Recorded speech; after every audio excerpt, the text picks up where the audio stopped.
Welcome to the major regions of Egypt.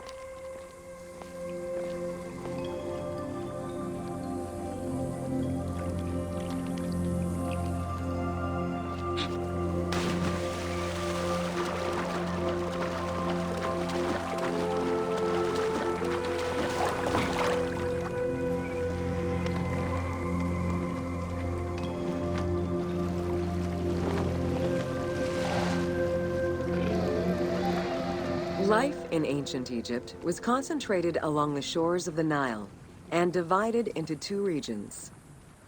Lower Egypt was situated on the Nile Delta near the Mediterranean, and Upper Egypt was at the south reaching into Africa. Due to its proximity to the Mediterranean, temperatures in Lower Egypt were less extreme than in Upper Egypt.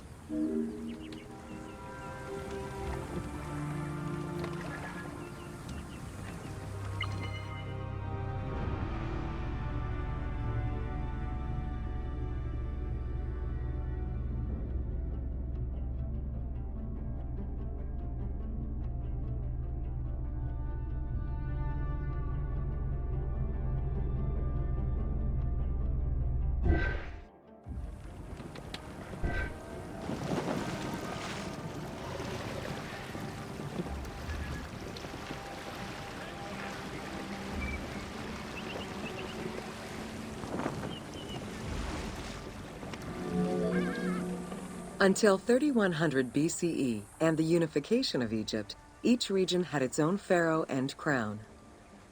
Lower Egypt's crown was red and marked with symbols of papyrus and bees. Upper Egypt's crown was white with symbols of lotus and sedge grass.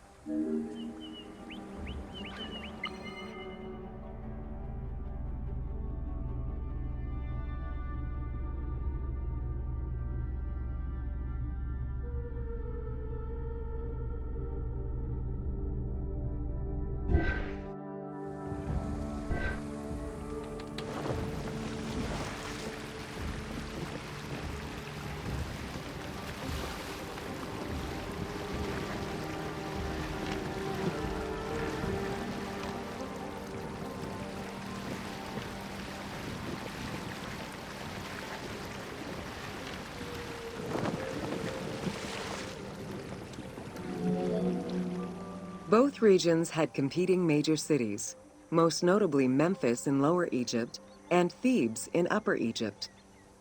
There were different religious cults in both regions, each worshipping their own major gods.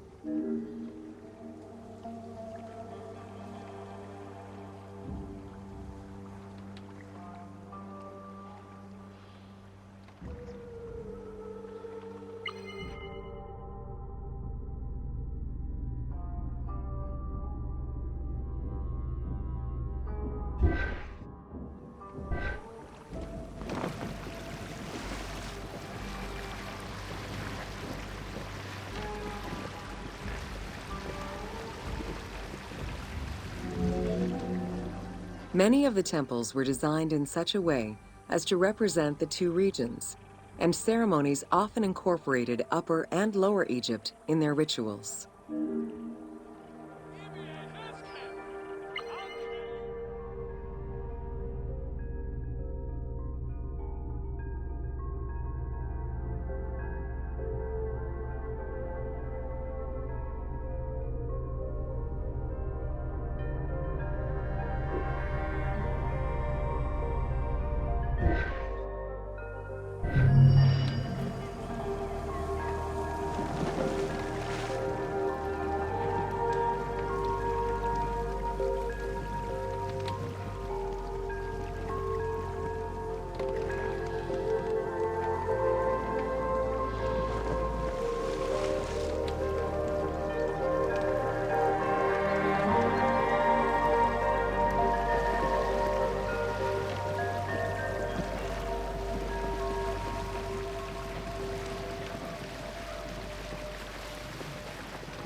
Welcome to Temples and Priests.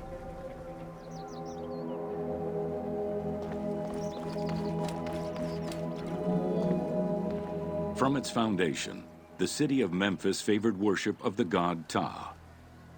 The main temple of Ptah was known as Hutkaptah, meaning Palace of the Ka of Ptah.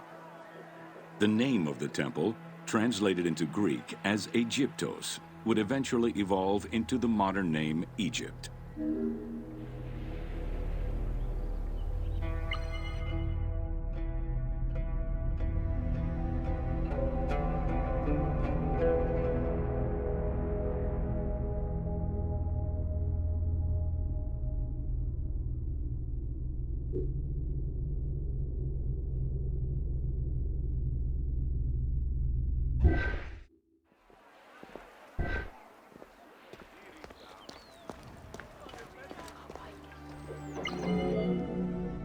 Temples were the center of religious, political, and economic life in ancient Egypt. These sacred places were viewed as the literal home of the gods and goddesses. As such, every aspect of them required care and reverence, all of which was accomplished through elaborate ritual.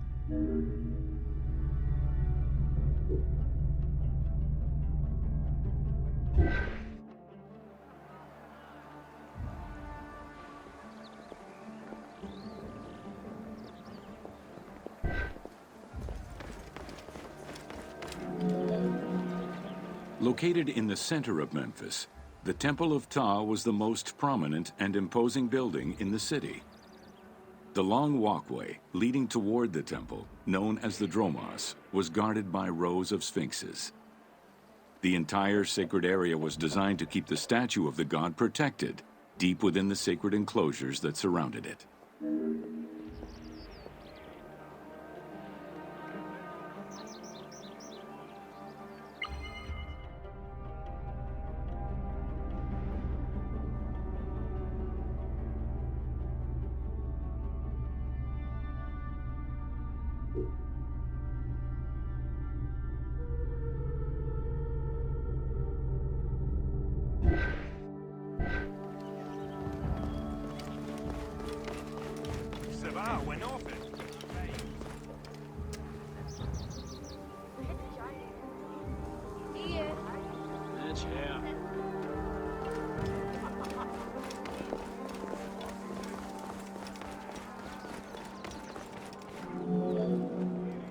The Dromos opened into a courtyard, with the surrounding portico graced with columns carved to resemble palm trees. During special festivals, the general population was allowed to enter this location, but under no circumstances would they be allowed into the sacred spaces beyond the courtyard.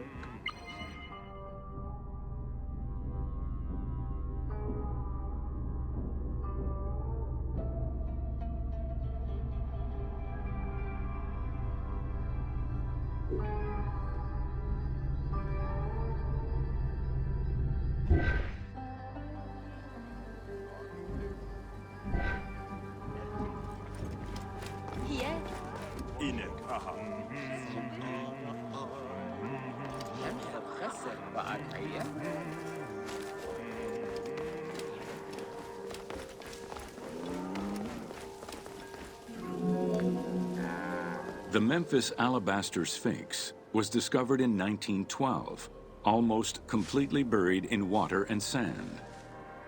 8 meters in height and weighing in at roughly 90 tons, it is still mounted on its original pedestal. Though it is called the Alabaster Sphinx, it was in fact carved from common calcite rock, which is similar in appearance and texture to alabaster.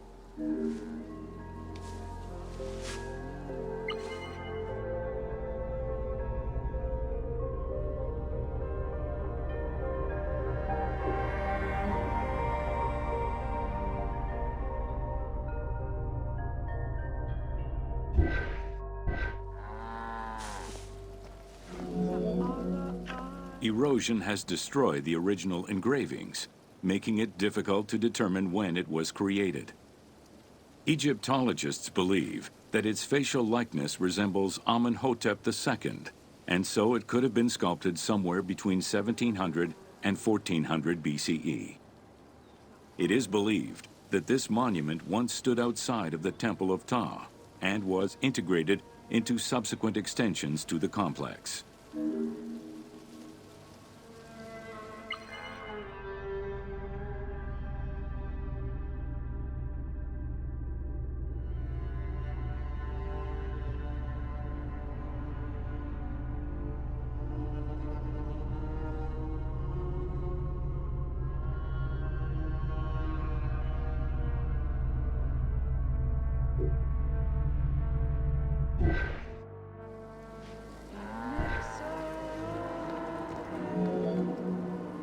The size of the imposing sculpture reflects the importance it had to the temple during the New Kingdom.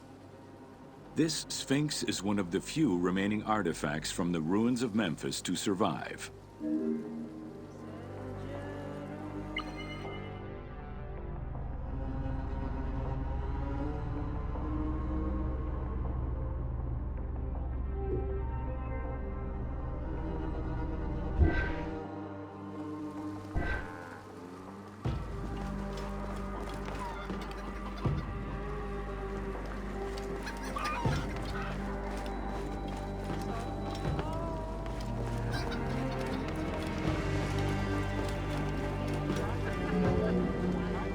In Egyptian culture, some animals were associated with gods, while others were considered to be living gods.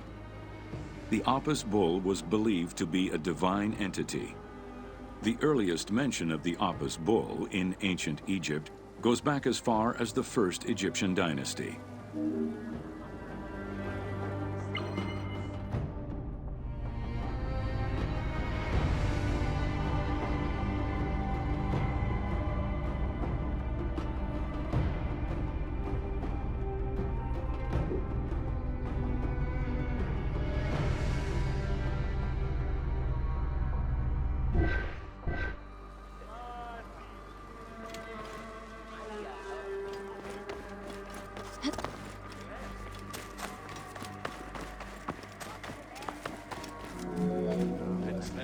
Originally the symbol of fertility, the Apis bull was linked to the god Ra, with the image of the sun carried between its horns. Later it was associated with Osiris, the ruler of the underworld, thus becoming the funerary divinity Osiris. During the 18th dynasty in Memphis, the Apis bull's association with the city's deity earned it the title Herald of Ptah.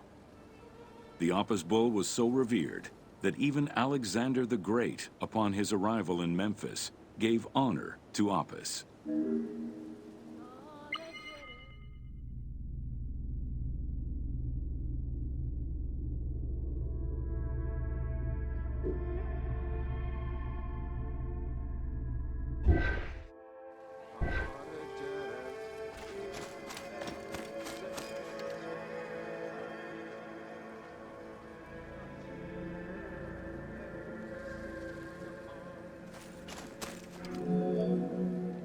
The Apis bull lived with its harem in a sacred barn located in an enclosure in the Temple of Ptah.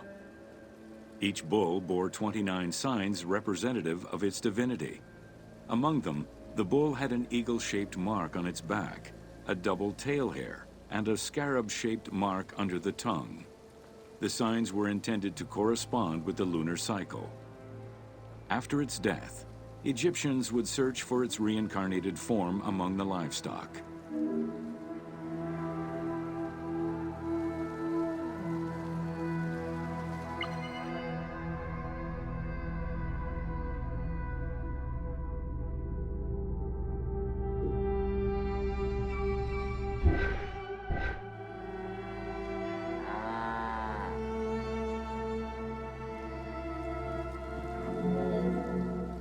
Like other living divinities, the mortal incarnation of the Apis bull was prayed to, and when it died, it was given a luxurious funeral, which included mummification.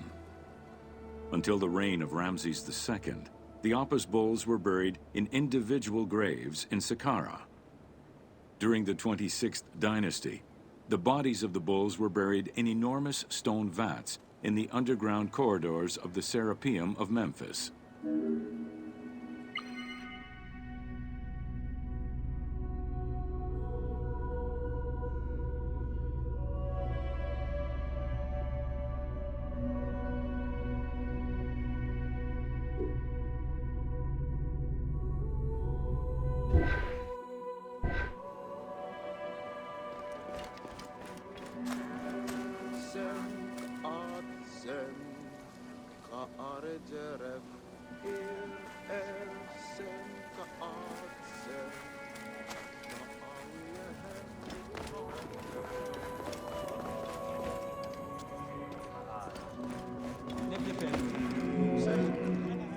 Ancient Egyptians believed that temple rituals were essential to maintain order in the cosmos and allow communication between humans and gods. The pharaoh was required to bring offerings as part of a twofold promise made to the gods: to remain a just ruler and to prevent chaos from entering Egypt.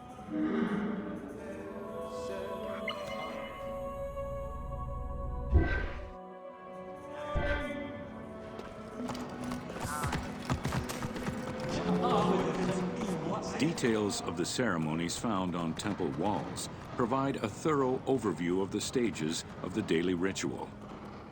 Performed 3 times a day to mirror human mealtimes, each step of the highly symbolic ceremony was accompanied by specific recitations, many of which referred to mythical events.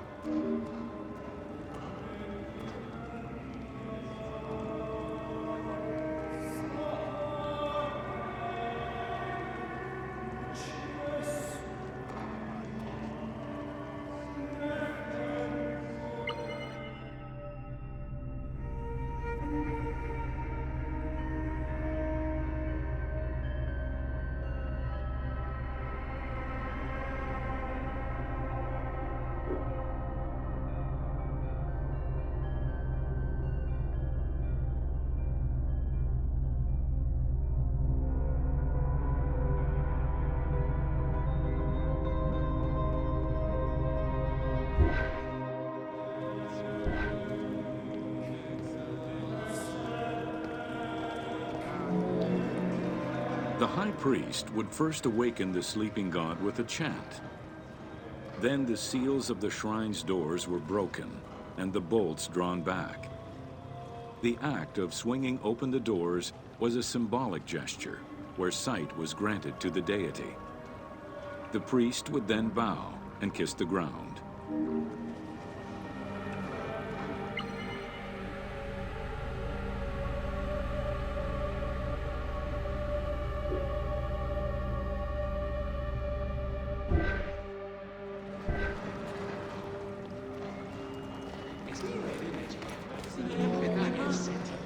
The god was then washed with incense-infused water and its mouth rinsed with mineral salts.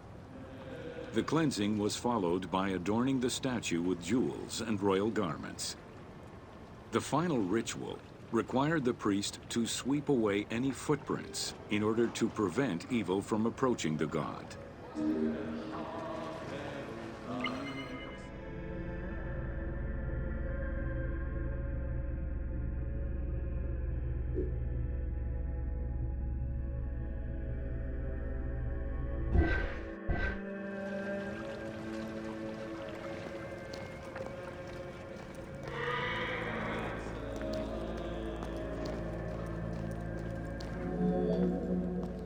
Heredity was the primary source of new recruits. Rarely was an outsider allowed this position.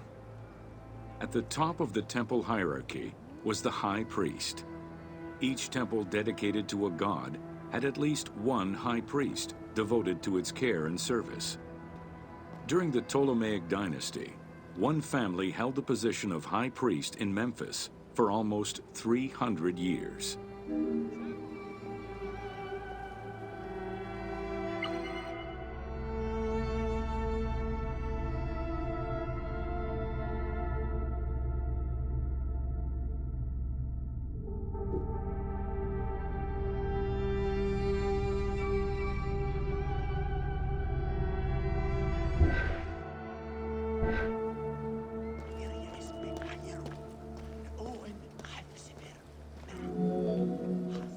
High priest candidates made their way up the ranks of the temple hierarchy. The one chosen to occupy the lofty position of high priest was usually confirmed by the pharaoh. Several of the high priests were also important officials in the government. Families sharing the highest priesthood titles tended to make many alliances, thereby gaining more land and wealth. Shifting balances of power sometimes resulted in more or less open conflicts between the priesthood and the pharaohs.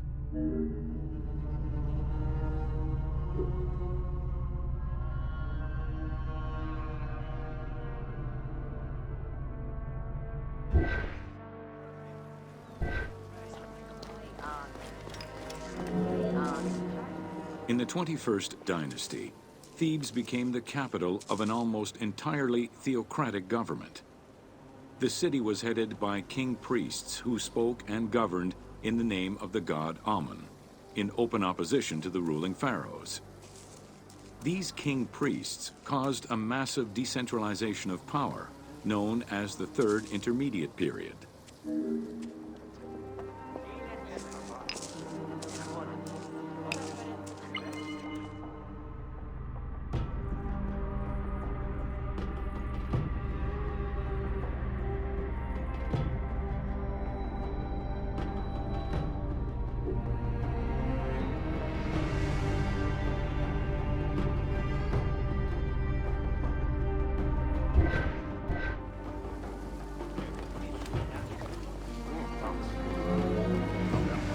The educational institution in ancient Egypt was known as the House of Life. Attended by the offspring of the elite and the clergy, it was a place tailored to the social status of its attendees. The earliest references to this type of institution date back to royal decrees of the Old Kingdom.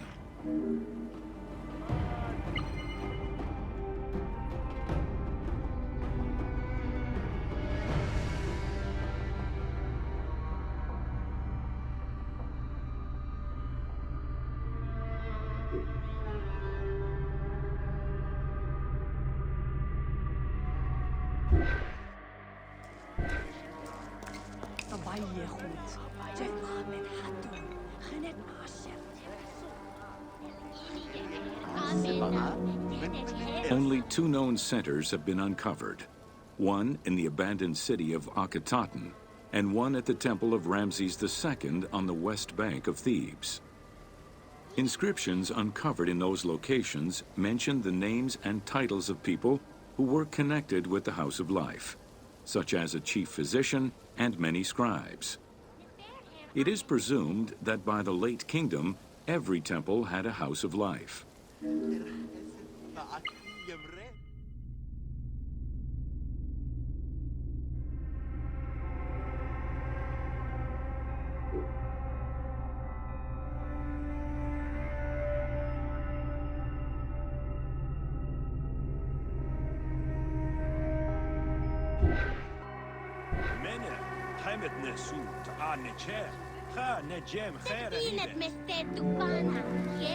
The House of Life offered training for the elite, destined for occupations such as astronomers, doctors, veterinarians, diplomats, architects, translators, or theologians.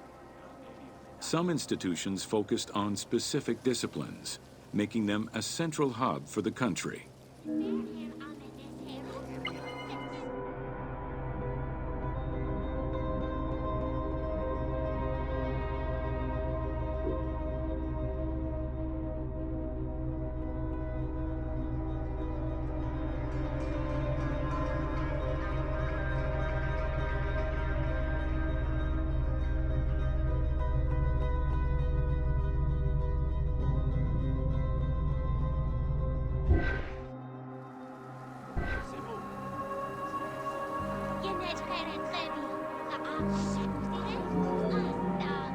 Not limited to instruction for young students, the House of Life was a source of reference for many scholars, with rooms dedicated to papyri of many disciplines. Because papyri were preserved there, the Greco-Romans referred to the House of Life as a library.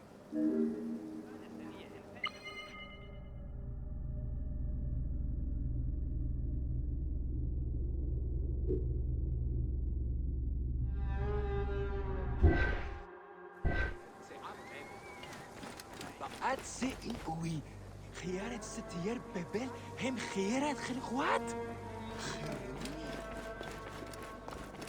إيه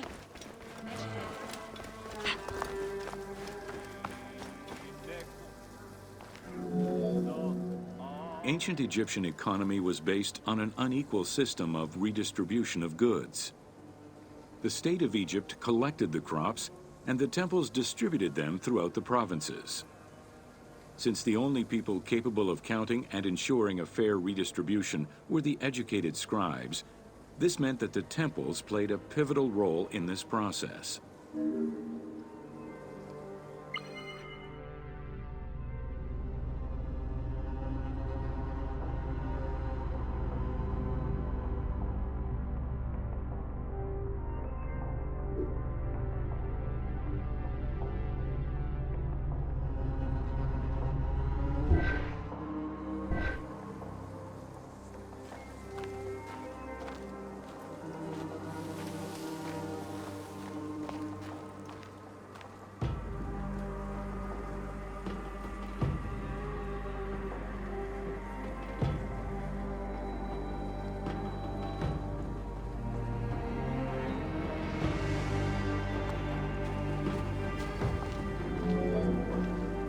There are records of pharaohs making offerings of large tracts of land and animals to temples in order to maintain their favor. Ramses III offered generous gifts to the temple of Amun in Karnak in such a manner.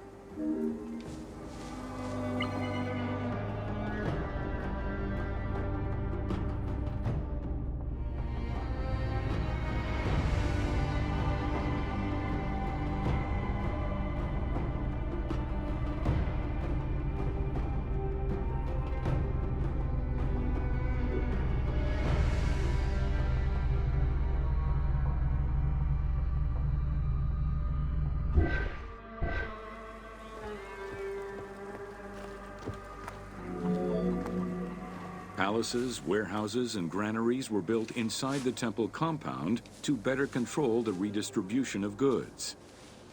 The size of the recorded numbers of goods, combined with every other function filled by temples, only serves to confirm their might as economic, religious, and political centers of power within Egypt.